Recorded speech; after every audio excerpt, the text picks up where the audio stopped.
Siemka, ja jestem Adacho i mam dobrą i złą wiadomość, tylko że sprawa jest dość nietypowa, bo dobra wiadomość jest dla fanów Naruto, a zła wiadomość jest dla fanów Bleacha. Może zacznę od tej złej, miejmy to z głowy. Zła wiadomość dla fanów Bleacha jest taka, że Bleachowi przez 140 odcinków, które obejrzałem, nie udało się ani razu mnie wzruszyć, ani nie udało się temu anime sprawić, żeby jakaś postać tak bardzo przypadła mi do gustu, że aż myślę sobie nawet, czy nie kupić sobie czarnej peruki, odciętej od garnka, która zasłania mi uszy. Nie jestem obecnie w stanie zrobić sobie takiej fryzury na potrzeby tego odcinka, ale dzisiaj, pierwszy raz od czasów liceum, czyli od około 10-11 lat, ogoliłem się ręcznie maszynką, także jeśli nie liczymy włosów z nosa i włosów z ucha, to moje brwi są jedynymi włosami na mojej twarzy, a to oznacza, że już chyba domyślacie się, o jakiej postaci mówię. I to jest właśnie ta dobra wiadomość dla fanów Naruto. Obejrzałem drugą sagę, w zasadzie wiem, jaka jest różnica między sagą a arkiem i mógłbym nawet w tytule tych filmów dawać słowo ark, ale słowo saga brzmi lepiej. Będę się z wami kłócił do samego końca, że słowo saga brzmi lepiej. Także saga egzaminu na Chunina, tak co się z tego co pamiętam czytam. Oglądałem z angielskimi napisami, więc jeśli są jakieś polskie nazwy, które są u was powiedzmy tak bardzo popularne, że nie jesteście w stanie zaakceptować jakichkolwiek innych, sorry. Moje nazewnictwo może się trochę rozjeżdżać z waszym, natomiast wydaje mi się, że raczej takich sytuacji dużo nie będzie. Także dzisiaj powiemy sobie o sprawach, które miały miejsce od 20 odcinka do 67, bo z tego co przeczytałem w internecie, sobie taką informację wyszukałem, że to jest koniec tej drugiej sagi, więc teraz rozpocznie się kolejna, która nie wiem na czym będzie polegać, chociaż sytuacja pod koniec tego 67 odcinka była dość sugestywna.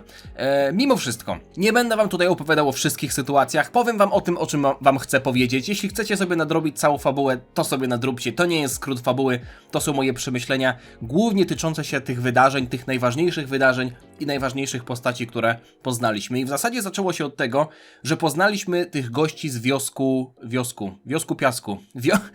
piasku, czyli Kankuro, Temari i Gaarę. Gaara jest pchany praktycznie od tamtego momentu jako jeden, o ile nie w ogóle jeden, jedyny, najsilniejszy przeciwnik naszych bohaterów. I w tamtej sytuacji jeszcze rozumiem, że nie było powiedzmy okazji do tego, żeby pokazać jakoś bardzo swoją moc, bo jedyne co widzieliśmy to, że sobie wisiał tam na drzewie. Kankuro też na początku wydawał się być poważny, ale potem w zasadzie jedyne co robił, trochę sytuacja jak z Shinem w Dragon Ballu, czyli w momencie, w którym się pojawia, jest bardzo poważny i budzi respekt, ale z biegiem czasu widzimy, że jest tak naprawdę tylko drugorzędną postacią, która powiedzmy robi tylko takie tło. I taka była trochę rola Kankuro. Na jego temat w zasadzie nie mam żadnego zdania. Jest dla mnie powietrzem, a jeśli chodzi o Gaarę, to na jego temat powiem troszeczkę później, kiedy przejdziemy do walk albo w ogóle do akcji z tą postacią. No ale tak jak mówię, Rock Lee to jest gość, który może nie na samym początku aż tak bardzo skradł moje serce jak później, ale skradł od samego początku moje serce i to jest postać, która wiedziałem, że jest w Naruto. Wiecie, jak Naruto jest dość jest bardzo popularnym anime, jedną z najbardziej popularnych serii w ogóle w historii, więc wiadomo, że nawet bez znajomości serii siłą rzeczy zna się niektóre rzeczy. Wiedziałem, że jest coś takiego jak Sharingan, widziałem oczywiście Naruto, Sasuke, Hinate, Sakurę, Kakashiego, tylko nie do końca wiedziałem, na czym polega Itachi Uchiha, też wiem, że ktoś taki jest, bo są widzowie, którzy sobie też przecież wrzucają imię postaci z anime jako nick na przykład na YouTubie, więc wiedziałem, że takie postacie są i wiedziałem też, że będzie Rock Lee. I jak już tak na niego patrzyłem wtedy, przed rozpoczęciem anime, czułem, że to będzie postać, która mi się spodoba ze względu na to, że jest trochę inna i widać było, że ona będzie oferować pewien specyficzny rodzaj humoru. Ale nie sądziłem, że ten rodzaj humoru aż tak bardzo mi przypadnie do gustu. Charakter tej postaci, głos tej postaci, umiejętności, historia, jego relacja z mistrzem, sposób w jaki on wygląda, sposób w jaki on walczy, to jak zarywał do Sakury, wysyłał jej w jej stronę pocałunki, a ta unikała ich jakby to były pociski z pistoletu, no to był humor, który naprawdę mi się podobał, bo nie wszystko, jeśli chodzi o humor, trafia do mnie w 100%, no umówmy się, że to nie jest anime, które jest przeznaczone do obecnie mojej grupy wiekowej, tylko jest to shonen, ale bardzo doceniam taki subtelny, albo nawet nie subtelny, dość specyficzny humor, który nie jest skierowany tylko i wyłącznie do dzieci z piaskownicy, które jedzą piach. I to jest ich szczyt intelektualny, tylko można powiedzieć, że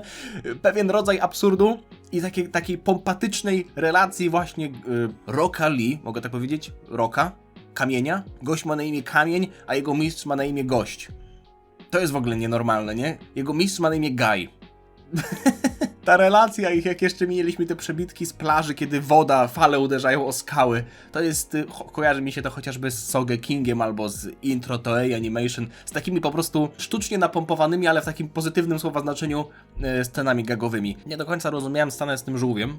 Żółw to był mistrz Lee w przebraniu, czy to była inna postać? Już nie pamiętam dokładnie, bo on gadał z tym żółwiem, ale potem się pojawił też Guy, nieważne. Może to była taka sama sytuacja jak z tym, z Jirają i tym Kumalskim, tym Gamabunta, tak to się nazywała, ta żaba. Motyw tego egzaminu bardzo mi przypominał motyw z Huntera, egzaminu na łowcę, zwłaszcza jak się okazało, że na każdym kroku w tym egzaminie jest jakiś podstęp, kiedy mieliśmy tych egzaminatorów, którzy się w zasadzie nie przebierali, zmieniali się w jakichś tam dwóch rzezimieszków, którzy tam się bili przed wejściem niby na salę do egzaminu. Potem się okazało przy tym egzaminie pisemnym, że to nie chodzi tylko i wyłącznie o pisanie dobrych odpowiedzi, więc ja już byłem taki nastawiony na to, że to, co my widzimy, to nie jest prawda. Do egzaminu pisemnego jeszcze przejdę, bo chcę też chronologicznie powiedzieć o kilku postaciach, które też zostały w tamtym momencie nieco bardziej przedstawione.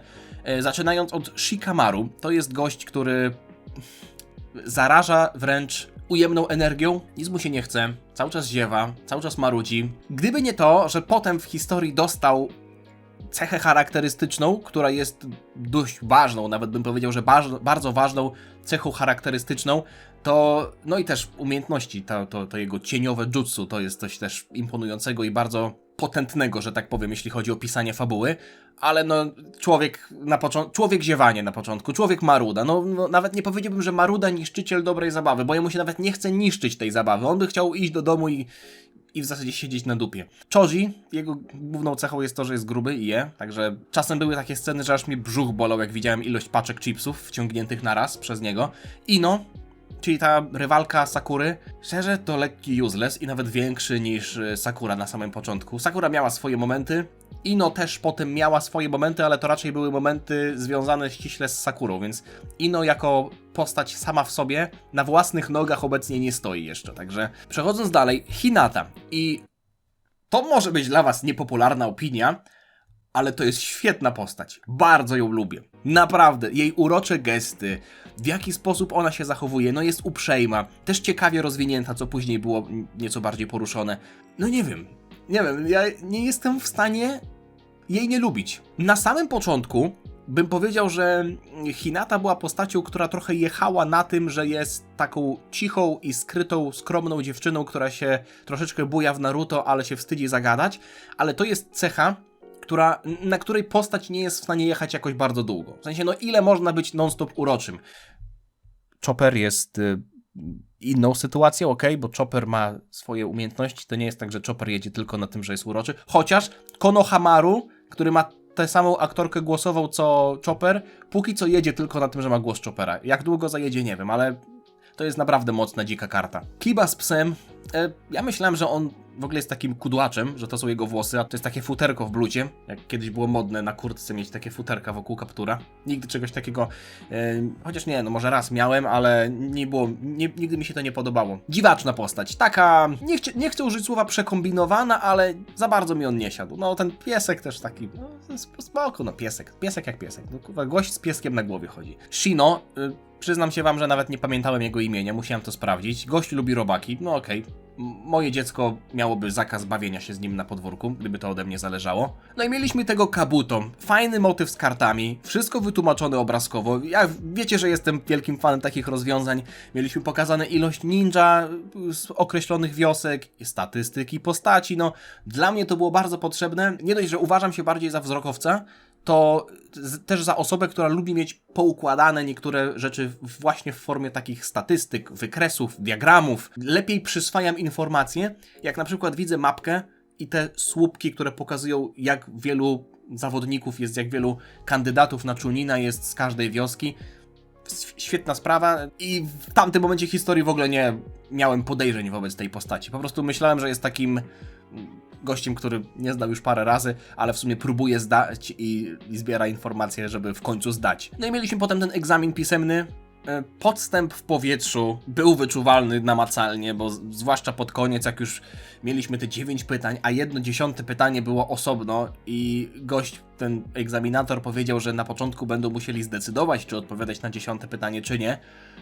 Druga scena, w której Naruto też podniósł rękę, była dość może zbyt pompatycznie przedstawiona, bo było powiedziane, że kto nie chce odpowiadać na 10 pytanie, niech podniesie rękę. A Naruto podniósł rękę i potem walnął ją w biurko. No ale na początku podniósł rękę i trzymał ją tam w powietrzu przez pół minuty, więc już wtedy powinien być uznany, że nie bierze udziału w dalszej części tego egzaminu. Ale okej, niech będzie, że Naruto miał swój moment. Podobała mi się ta opcja, że kto odważył się wziąć udział w dalszej części egzaminu, w sensie odpowiadać na to 10 pytanie, ten przechodzi automatycznie, ale było to mimo wszystko trochę oczywiste, zwłaszcza, że tak jak mówię, ten podstęp już wisiał w powietrzu od praktycznie samego początku. Drugi etap w lesie znacznie bardziej mi się podobał, bo nie dość, że mieliśmy drużyny trójkowe, 3 kontra 3 kontra 3 kontra 3, mieliśmy motyw z Huntera.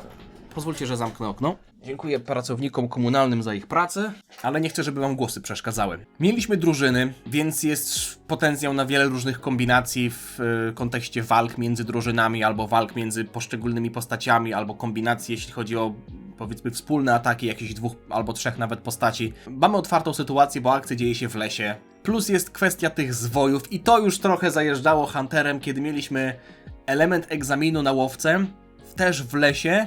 I polegało to na tym, że oni musieli tak naprawdę zabierać sobie nawzajem te przypinki z numerami, którą też mam na jednej czapce, no nie, numer 44. Tutaj wyglądało to nieco inaczej, bo mieliśmy zwoje, też same zwoje miały swoje cechy, nie można było ich otwierać, trzeba było mieć jeden taki. Wyglądało to inaczej, plus mieliśmy jeszcze Orochimaru. Haha, no i zewnętrzne zagrożenia pokroju jakichś zwierząt dzikich i tak dalej. Do Orochimaru jeszcze przejdę, no bo wiadomo, że on się później nieco bardziej odsłonił. Sasuke miał swoje momenty, to muszę przyznać, zwłaszcza te sceny, kiedy chociażby rzucał kunajami, które były za pomocą jego czakry przyczepione, przytwierdzone w pewnym sensie do podeszwy jego stopy, do podeszwy jego buta, no to było imponujące. Ale nadal, moim zdaniem, Sasuke to jest edgelord. Po prostu gość, który żyje dla farmienia aury. Naprawdę, no nie mogę po prostu z niego, bo słyszałem zdania, że on taki będzie do samego końca. On ma fajne momenty. No to się po prostu kojarzy z takim cichym chłopakiem ze szkoły, za którym latają dziewczyny, tylko dlatego, że jest cichy. I ma włosy, które nachodzą mu na oczy. Głupio to brzmieć z mojej strony, bo jestem łysy. Teraz to już w ogóle jestem łysy. Ale w liceum miałem włosy. Okej? W liceum... A on ma 12 lat. W wieku 12 lat, wiecie jakie miałem włosy długie? Sakura na początku to krzyczała tylko do Sasuke, a Sasuke do niej krzyczał, żeby tak nie stała, także póki co mieliśmy status quo, chociaż to się zmieniło, jak Sakura miała swój odcinek. Akcja z hasłem była świetna. Na początku myślę sobie, nie no, to hasło jest bez sensu. Czemu wymyśla takie długie hasło? I potem jak już pojawiło się to zagrożenie, ta babka, która w sumie ona była Orochimaru tylko z przyjętym ciałem? Tak to do końca chyba było wytłumaczone, nie? No bo ona miała ten język. Nie pamiętam, jak się ta druga egzaminatorka nazwała. Miała takie krótkie imię na A. Anju? Ambu? Ona potem jakby zorientowała się, że to ta baba, ta wężowa baba to był Orochimaru z przejętym ciałem. Tak to przynajmniej zrozumiałem. Jak to starcie się zaczęło, to trochę zapomniałem o tej akcji z hasłem, bo myślałem, że to będzie tylko wykorzystane do tego, żeby rozróżnić Naruto od przeciwnika, ale potem jak Naruto wszedł i powiedział na końcu odcinka, że hasło... Zapomniałem. To przypomniało mi się, że faktycznie ustalali to hasło. To był fajny moment. Bardzo podobają mi się te momenty, w których Naruto budzi częściowo, albo mniej lub bardziej tę moc. No właśnie, Kyuubi. To jest ten lis z 9 ogonami. Z tego co kojarzę, to po japońsku to jest czytany Kyuubi, ale nawet to sprawdzę teraz. Chociaż nie chcę się nadzieć na spoiler. Ale zrobię tak. Naruto Okej, dobra, już więcej nie czytam. Kyuubi. Już nie patrzę.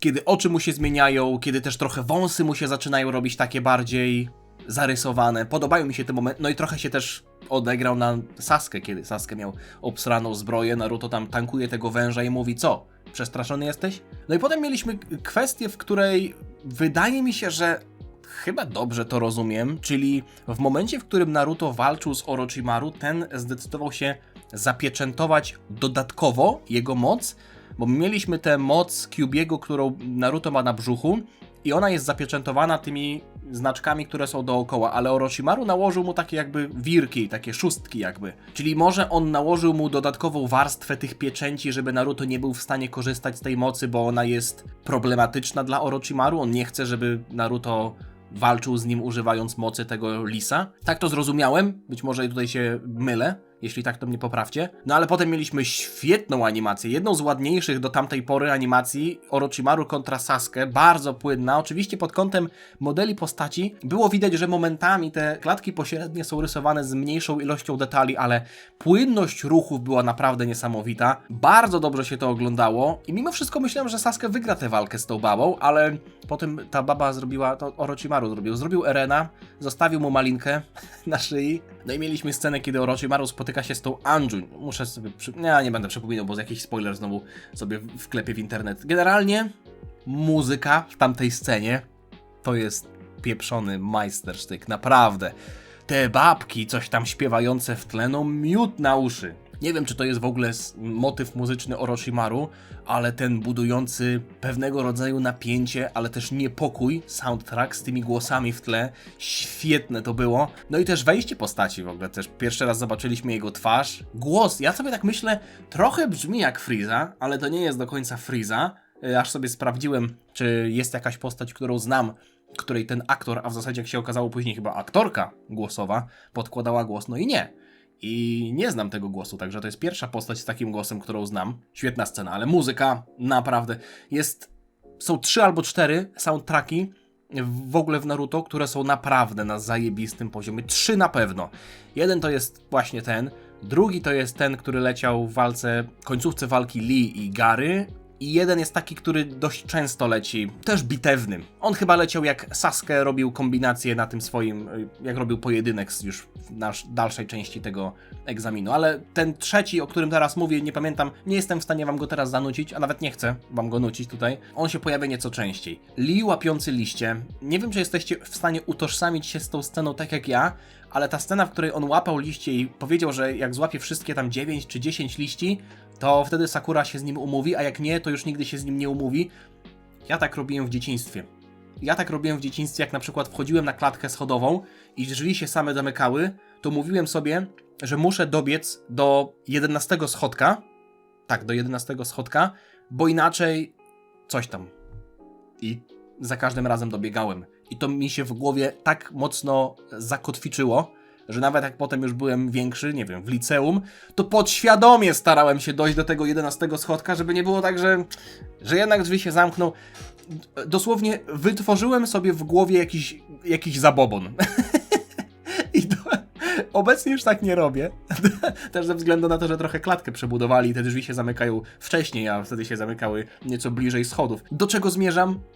Lee jest postacią, przy której można po młodzieżowemu powiedzieć rel. Fajnie dużo rzeczy jest też tłumaczonych w kontekście niektórych mechanik tego, w jaki sposób działały ataki, chociaż muszę przyznać, że większość walki jest przegadana albo przeciągana retrospekcjami i jakimiś backstory. Tak jak rozumiem, backstory jest ważne, no bo walka nabiera dodatkowej warstwy, kiedy wiemy, dlaczego postacie ze sobą walczą, albo dlaczego dana postać zachowuje się w dany sposób. I jeszcze przejdę do jednej walki, która była wręcz parodią samej siebie. To była parodia Naruto. Ten lotos Lee, ta technika, niby wielka technika, której Lee używał do tego, żeby pokonać silnego przeciwnika, ale ona w jakimś stopniu wypala jego ciało. Byłem trochę rozczarowany, że to było coś takiego, bo to wyglądało jak zwykła technika. Gość łapie drugiego i się kręci z nimi, pikuje w ziemię. No w Dragon Ballu to nawet nie ma nazwy, a tutaj to jest jakaś ukryta, zakazana technika. Nie do końca mi to siadło.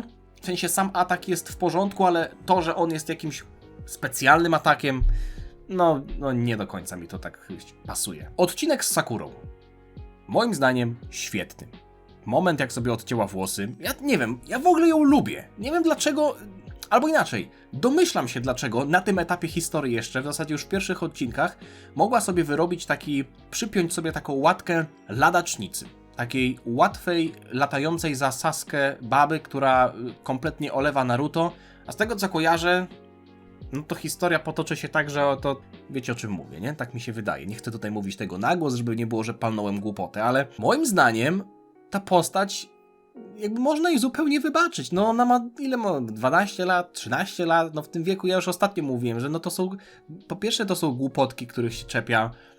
Jeśli to są faktycznie te rzeczy, które są największymi argumentami za tym, żeby nie lubić Sakury, to ja to kompletnie zbijam. Ja to wyrzucam. Dla mnie to nie są argumenty, żeby jej nie lubić. Ona ma więcej argumentów, żeby jej nie lubić, poprzez to, w jaki sposób walczy, a w zasadzie nie walczy, a ja za to i tak jej nie lubię. Bo w tym odcinku mieliśmy pokazane, jak przełamuje swoje limity, jak zmienia się, jak postanawia pierwszy raz bronić innych, nawet tego silnego Sasuke i tego silnego Naruto, którzy leżeli tam nieprzytomni, i nawet jest w stanie zranić się, w zasadzie przyjąć te kunaje na swoje ciało, żeby pokonać jednego przeciwnika, i jeszcze mimo tego, że tak naprawdę fizycznie od niego bardzo odstawała. No potem mieliśmy oczywiście farmienie aury, bo Sasuke się obudził i otoczył się jakąś wielką aurą, okej. No i na oczach miał te przecinki, na Sharinganach miał te... Ostatnio wam mówiłem o tym i mi wiele razy w komentarzach pisaliście, że to się jakoś nazywa. Nie chcę już teraz wchodzić w komentarze, ale pamiętam, że to ma jakąś nazwę, te przecinki, jak ja to nazywałem, no nie? I to jest też jakby stopień, z tego co pamiętam, też wykształcenia tego Sharingana, no bo na początku Sasuke miał 1 i 2, teraz ma 2+2. Mimo wszystko te Sharingany, czy one były w tamtej scenie jakoś szczególnie potrzebne, no to, że Sasuke korzystał z tej mocy Orochimaru, to raczej tutaj już sprawiało, że był w stanie pokonać tych przeciwników. Sakura też go ogarnęła, więc to nie jest tak, że ona nic nie robi, no ona trochę go uratowała, po swojemu. Swoim sposobem go uratowała, ale go uratowała. Jedziemy dalej. Gaara. Nie wiem. Może będzie tak, że będę fanem tej postaci później, ale to, ile ona czasu dostała, ile dostała, powiedzmy, takich fajnych scen, okazji do tego, żeby pokazać coś fajnego, coś ciekawego, i ja nadal go nie kupuję. To jest dla mnie totalny nudziarz. Stoi, tylko patrzy spod byka, gość w ogóle wygląda jak jakiś nawiedzony dzieciak z ogolonymi brwiami. Przeciwieństwo Lee, prawda? Lee ma wielkie brwi, ten nie ma w ogóle brwi. To jest dosłownie przeciwieństwo Lee, bo Lee jest fajny i ma brwi, a Gaara nie jest fajny i nie ma brwi. I tylko patrzy spod byka i stoi z założonymi rękoma, a ten piasek robi sam robotę. Ale jak się okaże, że ktoś już jest szybszy niż ten jego piasek, to... Gaara osrany, o kurwa, co się dzieje, ty? Mój piasek nie działa! Weźcie go, zabierzcie z mojego ekranu. Ja wiem, no to te jego umiejętności są też jeszcze nie do końca odkryte, i że są silne, i że on ma w sobie tego potwora, i to jeszcze nie jest pokazane, bo nie jestem w momencie w historii, w którym już wiem, jak chociażby ten potwór wygląda. I wiem, że tam się dzieje w głowie coś więcej, bo on gadał też ze swoją mamą. No, czekam po prostu na rozwinięcie tej postaci, ale oceniam ją póki co jako nudziarza. Jako gościa, który tylko wszystkim mówi: zabiję was wszystkich, a potem nic nie robi i nie zabija. Tylko zabija jakichś leszczy, którzy sobie stoją w korytarzu i nie są w stanie się przed nim bronić. Ale jak już walczy z kimś potężnym, albo tego nie widzimy, bo to się dzieje gdzieś tam powiedzmy poza ekranem, albo sobie nie daje rady. Nie, daję mu jeszcze kredyt zaufania, ale póki co nie podoba mi się ta postać. Mieliśmy potem tego Kubule, prawda? Ten Kubuś, Kibito. Niby pomagał naszym, ale z jednej strony było czuć, że jak Sasuke coś podejrzewam, że jest trochę tam, że jest tam jakaś śliska sytuacja z tym Kubulą, to ja też automatycznie zacząłem podejrzewać. Wszystko w sumie wyszło na jaw dosłownie odcinek później, albo w tym samym odcinku, bo tak jak Kubula nawet rzucił się, żeby uratować Naruto, to chwilę później mieliśmy tę sytuację, że on się okazał szpiegiem. I w sumie to było pozytywne zaskoczenie, bo jakkolwiek wytłumaczyło to, dlaczego gość bierze udział w tym egzaminie tyle razy i jeszcze razy, a ani razu go nie zdał, mimo tego, że ma bardzo dużo umiejętności, pomagał naszym bohaterom i wydawało się, że jest od nich też nieco bardziej technicznie zaawansowany, że jest w stanie na przykład uratować Naruto, jest bardziej spostrzegawczy i jakimś cudem ani razu nie zdał tego egzaminu. No i potem mieliśmy te walki 1 na 1. Muszę przyznać, że na samym początku ten pomysł mi się podobał, ale potem jak się okazało, że mamy 10 walk i potem jeszcze zrobili z tego ćwierćfinały, półfinały i finał, wiadomo, obecnie jesteśmy tam na etapie ostatniego ćwierćfinału, ale jeśli mielibyśmy liczyć samą ilość walk, która miałaby się odbyć, to jest 10 tutaj i 7 tutaj, 17 pojedynków. Pojedynków, w których w zasadzie nie może dziać się nic jakiegoś szczególnie wykraczającego poza zasady, poza jakieś normy. Wiadomo, że są rzeczy, których w walkach jeszcze nie widzieliśmy, techniki, których nie widzieliśmy, ale walki w lesie, w dzikiej przestrzeni, 3 na 3 albo 3 na 3 na 3 z jakąś dodatkową stawką, przejęciem tych zwojów, jest znacznie bardziej angażujące i ma znacznie większy potencjał niż zwykłe pojedynki. I tych pojedynków no już naprawdę było za dużo. Zwłaszcza jak były pojedynki jakichś postaci, których w ogóle nie kojarzyłem albo nie interesowały mnie za bardzo. Także mimo wszystko przejdę po kolei, bo pierwszy pojedynek to był Yoroi, nie pamiętałem jego imienia, i Sasuke. Tutaj właśnie mieliśmy... Tutaj fujarkę mógłbym wyciągnąć, potem taka fujarka wlatuje. Taki soundtrack właśnie mieliśmy w tym momencie, kiedy Sasuke był opanowywany przez te moce Orochiego. Orochi to był w One Piece. Orochimaru, ale to chyba Naruto krzyknął albo Sakura krzyknęła i zaczął je z powrotem cofać i mieliśmy te kombinacje w powietrzu, kiedy w jedną stronę kopnął, potem się obrócił, drugą stronę go uderzył i jeszcze zakończył to tym kopnięciem. To lwie combo, to Lion's Barrage, taka kombinacja, lwia kombinacja. To było naprawdę miłe do oglądania. Jeden z fajniejszych momentów, mimo tego, że tak naprawdę to było kilka ciosów tylko i jakieś tam zakończenie walki, ale dobrze się to oglądało. Muzyka w tej też tę scenę zrobiła i to jak mieliśmy głos Sasuke z tym echo. Małe rzeczy, ale zbudowały tę scenę. Potem Bumi i Shino.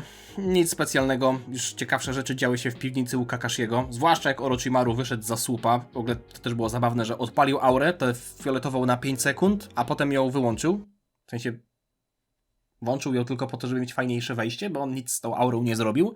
Wyszedł za słupa, odpala aurę i ją wyłącza, nie? No, nabił sobie punkty stylu, ale ja się tutaj z niego śmieję. Jak Kakashi jest osrany przed kimś na tym etapie historii, samo to mówi już dużo, no nie? Mieliśmy też poruszoną kwestię Sharingana, że oczywiście teraz już wiem, że Sharingan to jest ten Kekkei Genkai, ta unikatowa cecha klanu Uchiha. Ale przecież Kakashi nie jest z klanu Uchiha, poza tym ma jednego Sharingana, a nie dwa. I widziałem już spoiler w komentarzach pod poprzednim filmem, że Kakashi go sobie wszczepił. Nie wiem, czy to prawda. Wydaje mi się, że tak, bo te słowa Orochimaru też, że nie miałeś tego wcześniej, wiesz o czym mówię, prawda? Też chciałbym go mieć, tego Sharingana. No, okej, jakby spoiler. Jeszcze jest jeden spoiler, bo wiem, kto jest 5. Hokage. Niestety, bo ostatnio oglądałem opening u Maćka karty i tam zobaczyłem na karcie, że jest napisane 5th Hokage. No ale okej, nieważne. Idziemy dalej z walkami. Tsurugi kontra Kankuro. Super. Okej, dalej. Sakura i Ino. To jest parodia Naruto w Naruto. Walka, retrospekcja. Walka, retrospekcja. Walka, retrospekcja. Koniec. Mówiąc walka, mam na myśli teraźniejszość, chociaż część tych walk to było gadanie, no nie? Ja pierniczę, ja nie kłamię. Tam dosłownie mieliśmy z 4 retrospekcje, 3 retrospekcje, które były przebitkami dla właściwej walki. Ogólnie samo starcie spoko. Zwłaszcza ta końcówka. Tak, ważne dla rozwoju obu postaci. Ale jasny gwint. Ile można? Ile można? Naprawdę można byłoby to zrobić w taki sposób, że mamy te retrospekcje gdzieś na samym początku, wszystko jest wyjaśnione i zajmujemy się walką. A nie, ja mówię, ale będzie zajebiście, ruszają w swoją stronę. Bum, retrospekcja. Okej, dobra, już wiem o co chodzi. Wiem już o co chodzi z tą kwestią, że one tam się kiedyś kolegowały, zbierały kwiatki, super. Wracamy do walki, one znowu gadają, bum, znowu retrospekcja. Ta ściąga opaskę, bum, znowu retrospekcja. Ja pierdzielę, mocne. Ten kontra Temari, w miarę ciekawa technika z tym żelastwem, ale moim zdaniem średnio skuteczna. Shikamaru i Tsuchi wzięła i puknęła się głową o ścianę, okej, ale żartuję. Cienie, tak jak mówiłem, interesujące. To ma olbrzymi potencjał, co też było widać w kolejnej walce, bo każdy ma cień, prawda? I też walka w zacienionym miejscu może Shikamaru pozwolić na lepsze używanie tej techniki. Zresztą zastanawiam się, czy ta technika zadziałałaby na każdego, czy jak ktoś jest bardzo, bardzo potężny, to ta technika nie działa na taką postać, bo często w Dragon Ballu jest pytanie, czy dajmy na to Roshi mógłby użyć Mafuby, albo ktokolwiek inny mógłby użyć Mafuby na Birusie, albo na Zeno, no nie? Czy to by działało? Naruto i Kiba. Moim zdaniem szkoda, że Naruto trafił na takiego nudnego przeciwnika i że walka wyglądała tak, że Naruto upadał i wstawał non-stop i też retrospekcję gdzieś tam w środku. Ale mieliśmy też 2 fajne akcje z tymi zagraniami, powiedzmy takimi fejkami. To ugryzienie w rękę i potem zamiana Naruto w Kibę. To było nieźle pomyślane, ale ogólnie to nie była jakoś szczególnie imponująca walka. Zwłaszcza biorąc pod uwagę, że końcówka to też było skopiowanie ruchów Naruto, Sasuke, który też w sumie skopiował ruchy Rocka, Lee. Wszyscy kopiują od Lee. Jeszcze mieliśmy to pierdnięcie, no nie? No, okej, no, pierdnięcie, no. Bywa tak, że pierdnięcie bierze z zaskoczenia i bawi. Tutaj raczej tak nie było. Hinata. Nie wiem, no nie wiem o co chodzi, ale ta walka mi się naprawdę podobała. Jeszcze zanim w ogóle co się działo przed walką Hinaty. No mieliśmy taką uroczą Hinatę, która sobie tam paluszkami przebiera na tym kielonku, jakiegoś tam rozchodniaczka daje do Naruto. No materiał idealny na żonę, no nie? Nie jakieś Sakury z całym szacunkiem, ale Hinata podchodzi po walce do Naruto, daje mu klina i jest wszystko w porządku. No ale potem jej walka z Nejim. No kuźwa, nie spodziewałem się takiej wymiany ciosów. Animacja jedno, ale super w ogóle dźwięki. Nawet chyba w tym momencie na początku nie było soundtracku, tylko było czuć każdy pojedynczy cios. To, w jaki sposób to było animowane, w jaki sposób oni unikali tych ciosów, te dźwięki zderzających się ciosów.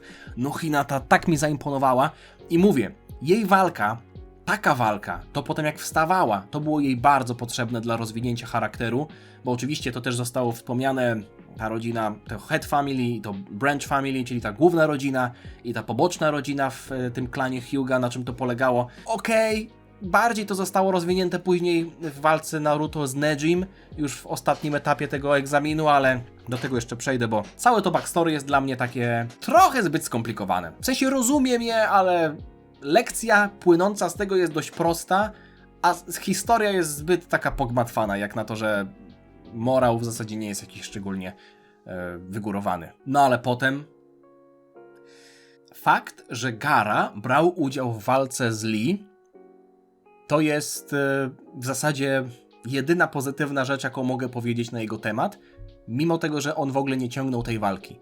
Cała ta walka była ciągnięta przez postać Lee, ale sposób, w jaki to było animowane, nawet jeszcze na początku odcinka, kiedy mieliśmy ujęcia z nieco innej perspektywy, mieliśmy głębie, mieliśmy scenki 3D, ale sama walka, to jak Lee był animowany podczas atakowania Gaary, no czegoś takiego jeszcze w tym anime nie było. To było coś, co obejrzałem sobie kilka razy. Niesamowite. Potem jeszcze w ogóle numer a la Goku z 23 Tenkaichi Budokai, ściągnięcie obciążenia na nogach. Poziom animacji, walki i hype'u poszybował jeszcze bardziej do góry. Tylko mówię, szkoda, że Gaara ciągle tylko stoi i nic nie robi. Albo się dziwi, albo się szczerzy. No, gość jest takim nudziarzem, że głowa mała. Lee sam wziął tę walkę na swoje barki i ją ciągnął do samego końca. Zresztą zadziwiło mnie troszeczkę to backstory Lee, bo nie sądziłem, że on taką fryzurę miał od samego początku. Ale potem sobie pomyślałem, no, to byłby duży przypadek, gdyby on się upodobnił do swojego mistrza, nie znając swojego mistrza. Więc było to trochę wiadome, że on na początku wygląda nieco inaczej, ma inną fryzurę, inaczej się ubiera, a potem Guy zainspirował go i Lee się też obciął tak od garnka. Ale wiecie, co w tej postaci jest taką cechą, która się przybija na sam początek, na sam przód, że to jest postać, która nie miała łatwo w życiu, jak zresztą inni, ale on pod kątem swojego potencjału musiał wszystko wypracować, a nawet jak ktoś go prześcignie, na przykład taki Sasuke, którego potem Lee ciała zazdrościł i mówił to on nadal mu kibicował. Nie ma w ogóle w sobie zawiści, nie zazdrości temu, nie pała jakąś nienawiścią ze względu na to, że on nie ma, a inni mają i dalej kibicuje, dalej znajduje w sobie to dobro. Nawet Guy chyba to powiedział, że Lee jesteś po prostu dobrym człowiekiem. Uwielbiam tę postać, ale ta walka, zwłaszcza ten moment, z tymi limiterami, tymi bramami, ja pierdolę.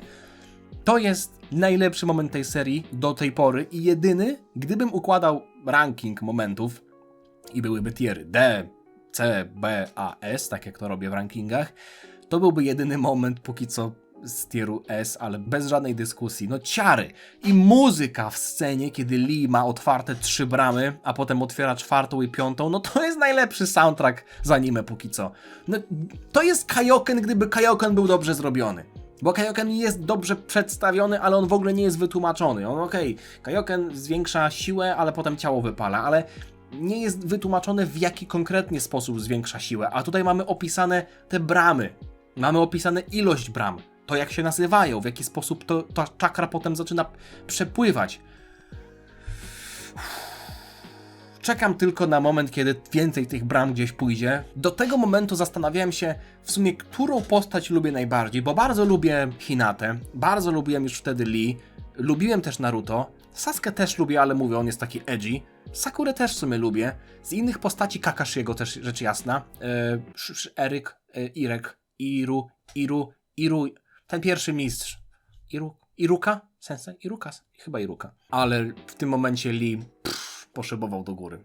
Nie ma dyskusji, to jest moja ulubiona postać, przynajmniej póki co. Drugie miejsce nawet nie jest blisko, ale potem walka grubego, okej. No i tabelka z walkami. Jak ja to zobaczyłem, mówię, a Tenkaichi Budokai. No dokładnie tak samo to wygląda jak na Tenkaichi Budokai.